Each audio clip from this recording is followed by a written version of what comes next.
Dieu a créé l'univers tout entier à partir du néant. Il a prononcé une parole et tout est venu à l'existence.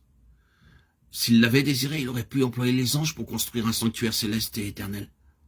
Cependant, cet honneur n'a pas été accordé aux anges, mais à nous, êtres humains. Dieu dit à chacun d'entre nous, j'éprouve la nostalgie, j'ai besoin de toi. Je désire un foyer où je peux me révéler avec abondance de paix et de vérité. C'est un mystère.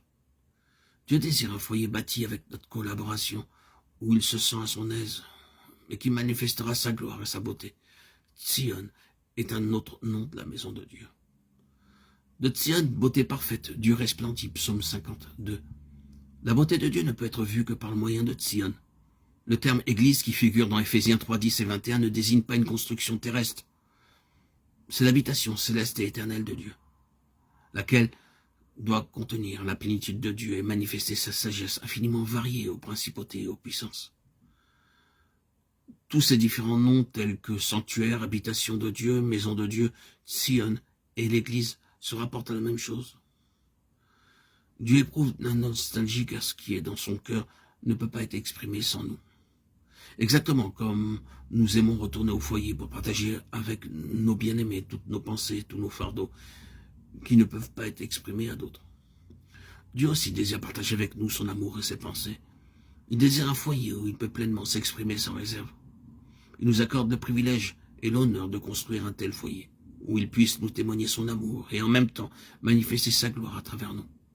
Chaque croyant, qu'il soit jeune ou âgé, riche ou pauvre, homme ou femme, lettré ou illettré, intelligent ou insensé, a une part dans la construction du sanctuaire céleste. C'est pourquoi Dieu a besoin de son peuple.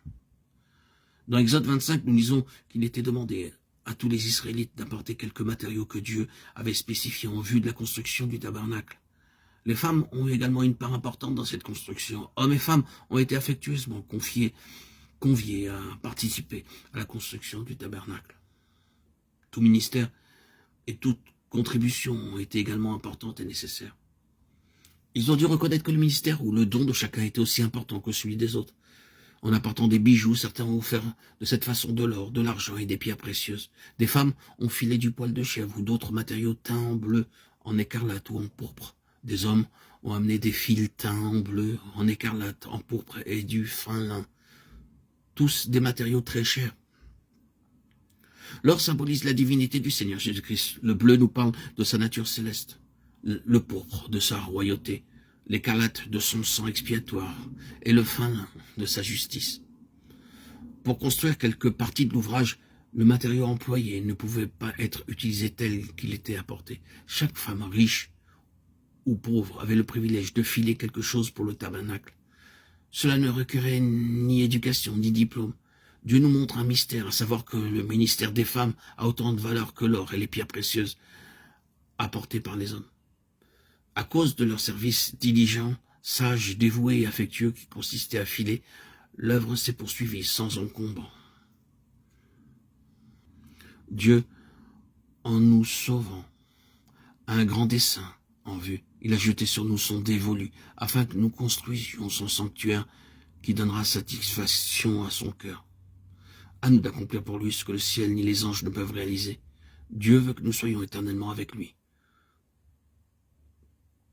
Nous devons venir à la maison de Dieu pour apprendre tous ces mystères. C'est en venant au sanctuaire de Dieu qu'une réponse est donnée à nos questions et une solution à nos problèmes. Nous devons faire un certain sacrifice et nous rendre à la maison de Dieu pour y prier, pour y partager la communion fraternelle. C'est là que nos fardeaux seront enlevés et que nos œuvres porteront du fruit.